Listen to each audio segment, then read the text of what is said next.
원도 도형이죠. 네. 맞죠? 도형에서는 무조건 정의가 제일 중요합니다. 오케이? 그러니까 원의 정의는 그쵸? 한 점에서 일정한 거리만큼, 맞죠? 일정한 거리만큼 떨어진 점들의 모임.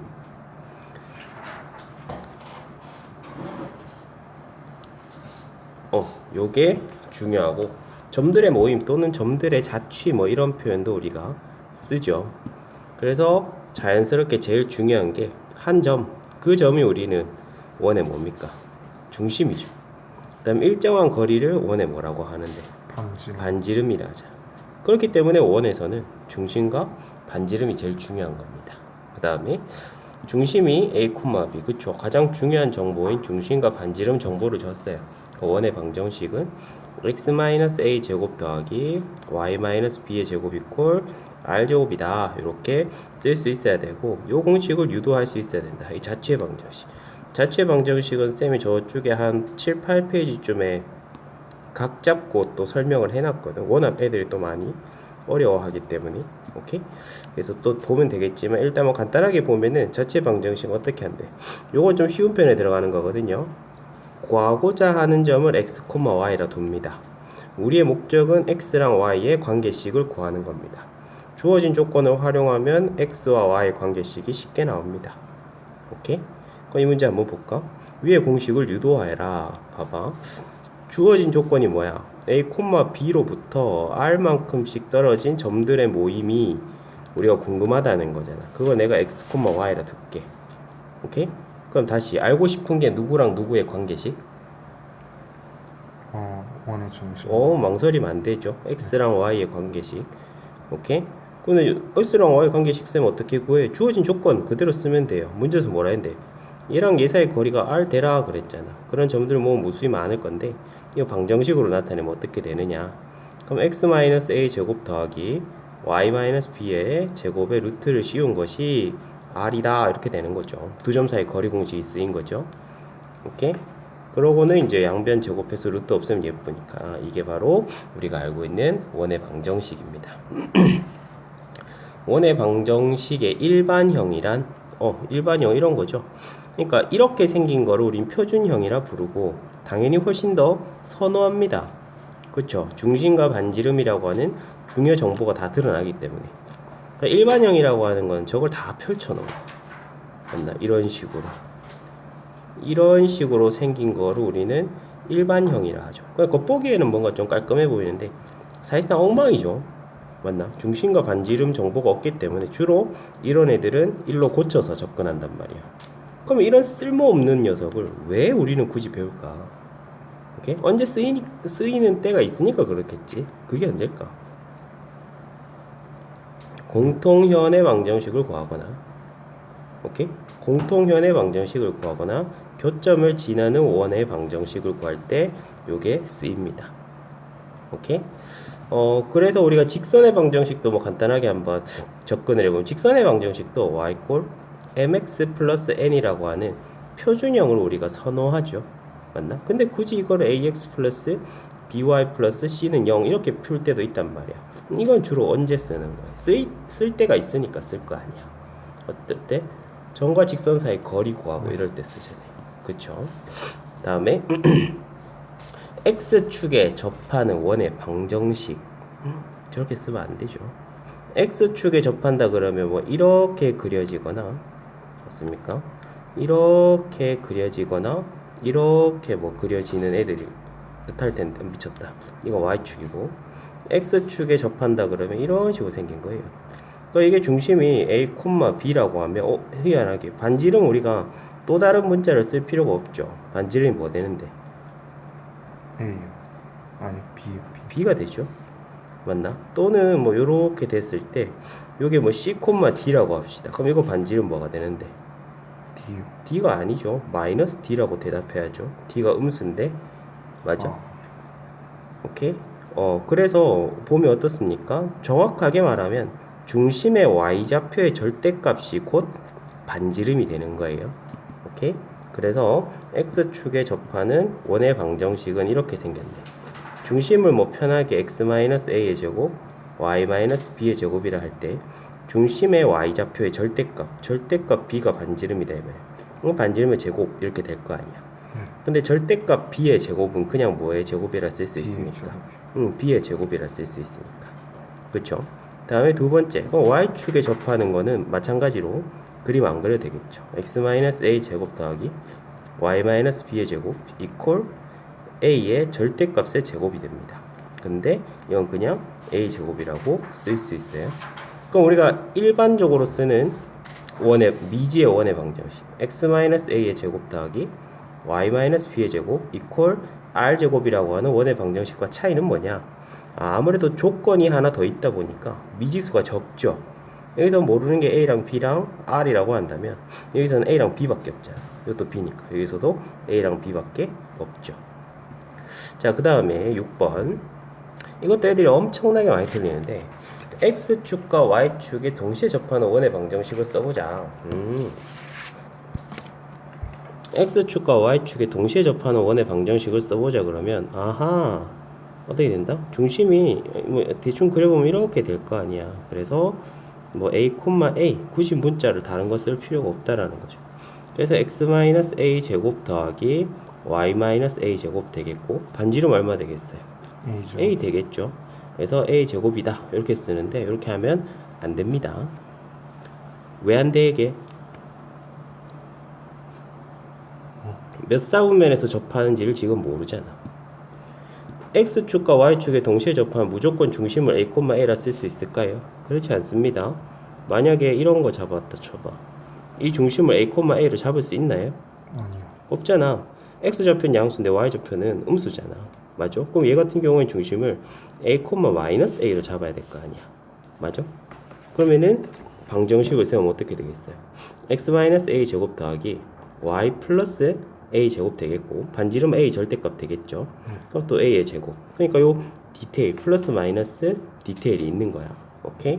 따라서 x축과 y축에 동시에 접하는 원의 방정식에서 주의해야 될 점은 뭐다? 몇 사분면에서 접하는지를 정확하게 알아야 됩니다. 오케이? 자, 무턱대고 x-a 제곱 더하기 y-a 제곱은 a 제곱이다. 오케이? 이렇게 하면은 안 됩니다. 자, 그러면 자, 어떻게 한다? 만약에 2사분면이라 해봐. 그럼 중심을 몇 콤마 몇이라고 잡으면 편하겠어? 마이너스 A, 마이너스 A. 그러니까 뭐 a, 마이너스 a도 되는데 직관적으로 우리는 그냥 뭐 a라고 쓰면 얘를 양수라고 생각을 많이 하니까 그냥 이렇게 쓰면 돼요. 그럼 얘는 x 플러스 a의 제곱 더하기 y 마이너스 a 제곱 이퀄 a 제곱 이렇게 되겠고 다음에 3, 4분면에다 치면 뭐 되겠어요? 3, 4분면에다 치면 몇 콤마? 마이너스 A, 마이너스. 그렇죠. 얘 역시 a, a 해도 상관없는데 그냥 마이너스 a, 마이너스 a가 마음이 편하면 그렇게 하면 돼요. x 플러스 a 제곱 더하기 y 플러스 a 제곱 이퀄 a 제곱이다. 이런 식으로 쓰면 되겠죠. 그래서 몇 사분면인지를 항상 알고 써야 된다. 다음에 두 원의 위치 관계를 d, r, 라지 r, 스몰 r을 이용해서 표현해라. 이거 중요한 건데 하나도 못했네. 두 원의 위치 관계라고 하는 거는 뭐야? 뭘 의미하는 거야? 1번 두 원이 제일 멀다 그러면은 뭐 이런 경우 맞죠? 이런 거 우리는 뭐라고 부르죠? 서로 외부에 있다. 오케이? 그 점점 가까워지는 상황을 생각해봐. 그 다음에 어떻게 되겠어? 두 원이 붙어요. 붙겠죠. 이런 거 우린 또 뭐라고 합니까? 그러면 서로 만난다. 외접한다라고 합니다. 왜냐면 그냥 만난다라고 하면 내접이라 그런 표현과 이게 겹치거든. 그 다음에 세 번째는 어떻게 돼요? 더 가까워졌어. 더 가까워지면 어떻게 되겠어? 교점이 있어요. 교점이 몇 개 생기겠어? 두 개. 그렇죠. 맞나? 그래서 교점이 두 개 발생하는 상황. 두 개의 교점이 발생하는 상황. 네 번째는 어떻게 되겠어? 안에 쏙 들어가는 거? 네. 그 전에 요 상황 먼저. 이걸 뭐라 한다? 내접. 그 다음에 다섯 번째가 아까 얘기했듯이 한 원이 다른 원의 내부에 있다. 오케이? 그럼 이것들을 우리는 D와 R과 R을 이용해서 설명할 수 있어야 되는데 이 D라고 하는 거는 중심 사이 거리고 라지 R은 그냥 편의상 큰 원의 반지름 이건 작은 원의 반지름이라 하면은 이거 잘 보세요. 중심이 있고 중심이 있어. 이게 D잖아. 그럼 이게 라지 R이고 이게 스몰 R이잖아. 그러면 관계가 어때요? D는 라지 R과 스몰 R을 뭐 한 것보다도 어떤 거야? 더한 것보다 크다. 그쵸, 더한 것보다 크죠. 워낙 멀어가지고 D는 멀어요. D가 크다는 게 멀다는 거잖아. 얼마나 먼데? 더한 것보다도 멀어. 맞아, 조금 더 가까워졌어. 조금 더 가까워졌어. 그럼 요거는 D 외우는 게 아니라 그림 보고 이해하고 자연스럽게 습득하는 거예요. 이건 어떻게 되는 거야 그러면? D는 라지 R 플러스 그렇죠. R이. D는 얘들 둘을 더한 것과 같다. 오케이? 아무래도 공식이 5개나 있겠지만 아무래도 등호가 성립하는 순간들은 정확하게 또 외워놔야겠죠. 그 다음에 요거 하기 전에 요거 한번 해볼게. 요거는 그럼 어떻게 되느냐? 요게 D잖아. 맞죠? 중심 거리니까. 네. 근데 이게 라지 R이고 이게 스몰 R이에요. 이번에는 꽤 가까워졌어. D는 얼마만큼 가까워진 거야? 라지 R에서 스몰 R은 뭐 한 거만큼? 뺀 거만. 뺀 거만큼. 맞죠? 뺀 거만큼. 사실은 엄밀히 따지면 둘 중에 뭐가 큰지 모르기 때문에 절대값이 더 정확하겠죠. 오케이? 그럼 이렇게 생각하면 되게 편해. 이거를 달달 외우려고 하지 말고 라지 R과 스몰 R의 합과 차가 기준이야. 오케이? 그러면 1번은 멀잖아. 얼마나 멀어? 더한 거보다 멀어. 맞아? 네. 그러면은 5번 같은 경우에는 가깝잖아. 네. 가깝다는 건 D가 작다는 거 아니야. 그치? 그럼 얼마나 가까워? 뺀 거보다 작을 만큼 가까워. 오케이? 이렇게 스토리텔링을 만들면 외우기가 좋아요. 그러면 3번 같은 경우에는 애매해. 맞죠? 뭐 적당히 멀고 적당히 가까워. 어떻게 되겠어? 둘이 더한 거보다는 작고, 맞죠? 뺀 거보다는 커. 이렇게 설명할 수 있겠죠. 이해됐어? 그래서 조금 다르게 재밌게 한번 표현을 한번 해보면 쌤이 이렇게도 표현해 볼 수 있을 것 같아요. 그러니까 R 플러스 R이 여기 있고 R 마이너스 R이 여기 있다고 할 때 D가 만약에 여기 있어. 맞지? 그러니까 D가 있다 치면 D가 여기 있어. 그럼 더 엄청 멀다는 거잖아. 네. 맞아? 그럼 위치 관계가 어떻겠어? 서로 외부에 있겠지. 상상을 하면 되죠. 이거 여기서는 이제 이게 D가 점점 가까워지는 거니까. 그럼 D가 얘랑 같을 때는 어떻게 되는 때라고 봐야겠어? 외부. 접. 외접. 얘는 내접. 내접. 항상 그림을 상상하셔야죠. 그럼 외접한 것보다는 가깝고 내접한 것보다는 멀어. 교점 몇 개? 2개요. 그렇죠. 교점이 2개 발생한다. 내접하는 것보다 더 가까워졌어. 그럼 뭐 어떻다? 네. 내부에 있다. 이렇게. 오케이? 이렇게 알아두시면 되겠습니다. 다음에 8번.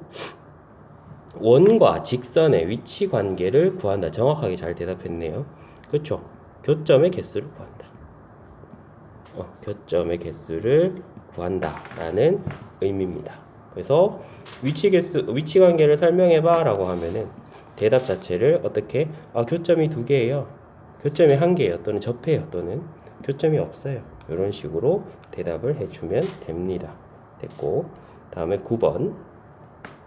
D와 R. 이 D라고 하는 것은 아까는 D를 뭐라 썼냐면은 원의 중심 거리를 D라고 썼는데 여기선 D를 뭐라고 쓰냐면은 원의 중심으로부터 직선까지의 거리를 D라고 쓸 겁니다. 오케이? 그러니까 D와 R을 이용해서 원과 직선의 위치 관계를 설명하고 그래프를 그려라. 그쵸? 그러면 요런 그림 제일 먼 거부터 생각해 봅시다. 당연히 기준은 뭐 어떨 때? 접할 때. 맞죠? 다음에 뭐 이런 경우 생각할 수 있겠죠. 그러면은 접할 때 한번 보면은 원의 중심으로부터 직선까지의 거리 D가 원의 반지름과 똑같죠. 오케이? 그래서 D는 R일 때는 우리는 교점이 몇 개다? 1개다. 그렇죠. 접한다. 교점이 하나. 이렇게 되겠고.